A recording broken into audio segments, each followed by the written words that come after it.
So a voluntary disclosure agreement is a agreement that most states have at the administrative level with the Department of Revenue that allows a company to voluntarily and sometimes anonymously come forward and disclose their non-compliance in return for a break on penalties and a break on look-back period.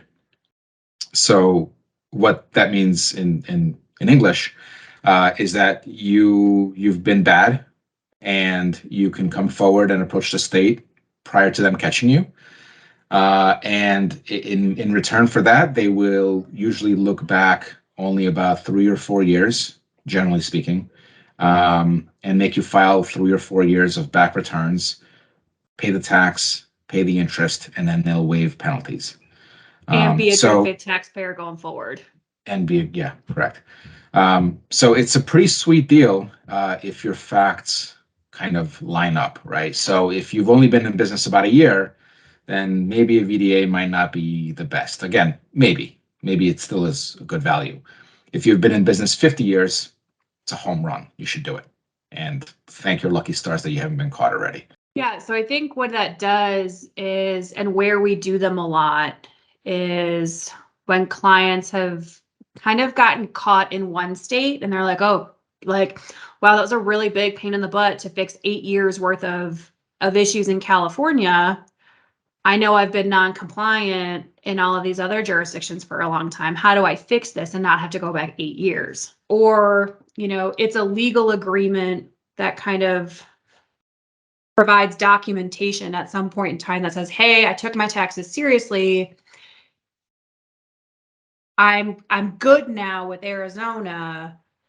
So I can provide that in due diligence, in funding, in acquisition activities. So we do a lot of, I would say, kind of cleanup and remediation as a result of due diligence, either on the okay, we want to sell in a year or we want to go public in a year.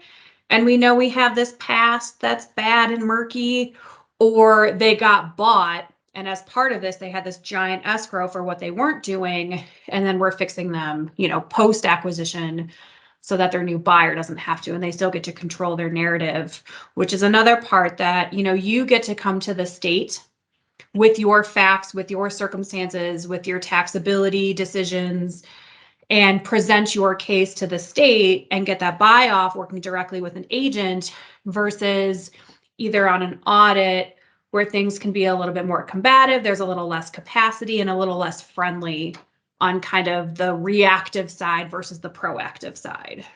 Yeah, states, I mean, we found that states are much easier to deal with. Again, kind of painting with a broad brush here, but states are much more easy to deal with under a VDA scenario than if they caught you, right? If you received the Nexus questionnaire or if you're even being audited.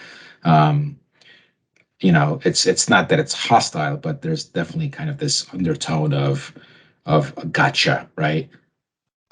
So you're either approaching on your terms or you're being reviewed on their terms. So without getting into the specifics of pricing, because we do price VDAs individually by state and very heavily dependent on the fact pattern. How do you guys do your pricing? How do you evaluate pricing versus from the perspective of, is the VDA worth it, right? Because there's a professional services fee associated with negotiating this legal agreement and then going through the various elements of meeting the terms of the VDA process. So how do you tip the scale typically? I mean, I would or how do you advise? Yeah, and I think it really, depends on the process at the state level, right? Or even the local jurisdictions, such as in Colorado with the home rules. I think it really depends on, what that process entails, right? It's pretty much, are we having to fill out a ton of forms, or are we having to, answer or provide a narrative? I think the timing factor plays a big role, as well as our clients, or that prospective client's situation. Because if we're dealing with like bad data, we can't really do the self-audit efficiently. Obviously, that's going to take you more time. So in those cases where you're spending a lot of time looking at client data, or their facts aren't clear when we're coming forward, I think that definitely plays like a huge role in the cost. Well, and speaking to that kind of value component, Tram, that you brought up earlier, we can, you're almost automatically granted penalty waiver, assuming you haven't collected non-remittent, whatever, without getting into too much detail. But we kind of see that penalties are about 50% of the tax that you are to remit, oftentimes being, 5% per month, capped at a certain amount for failure to file and failure to pay. So you're looking at kind of 25% penalties, which is what you're able to go to get absolved, right? So is there, our fees that can range, anywhere from $2,500 to $30,000 for VDAs. Like, they can be really expensive and time consuming sometimes. Like, does that penalty waiver eliminate, kind of pay for that, the fees associated with that? But also, how long have you been in business, right? So we did a VDA for Colorado for use tax. This company had been around. This company predated use tax in Colorado.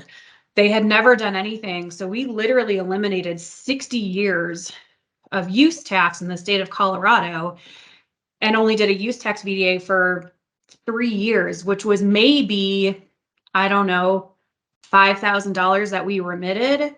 So our fees were more than that. But if you think about like that backlog that we literally got permission to never have to do anything in, that value was there. The value is certainly there. Yeah, no, that's huge. I completely agree. Well, we've had clients in that same boat where they've been doing business in a jurisdiction for, I don't know if I've had a client with 60 years of risk, but yeah, like 20, 30 years even. Like, so the 3-4 year look back period is amazing. Though I think like Hawaii's look back period is like 10 years. So it's not always, the best path to remediate, but I mean, definitely a great option for many clients. Yeah, I think Hawaii, and then is it New Mexico? New Mexico is fairly long, and they're it's 8 or 6 or 8. Yeah. But those are the outliers. Generally speaking, it's 3 or 4, thankfully. So I think that, there's a lot of things to think about. There's a lot of value, and I think where we, try to pride ourselves in our advice is like, we're never going to make you do something that doesn't make sense, right? We're going to encourage you to not lie on forms, about the date that you started doing business. We're not going to advise you, or we try, unless it really truly makes sense. Like, we want you to get the value out of your money. And so we really come strategically and work with you on a state by state basis. Cause, we've also, initial data says we should do a VDA in Indiana. When we look at things, it's like, oh, well, actually these sales weren't in Indiana, or, there's a position that we can take. So we're not going to make you do something just so that we make money. We work hand in hand with you to make that best business decision.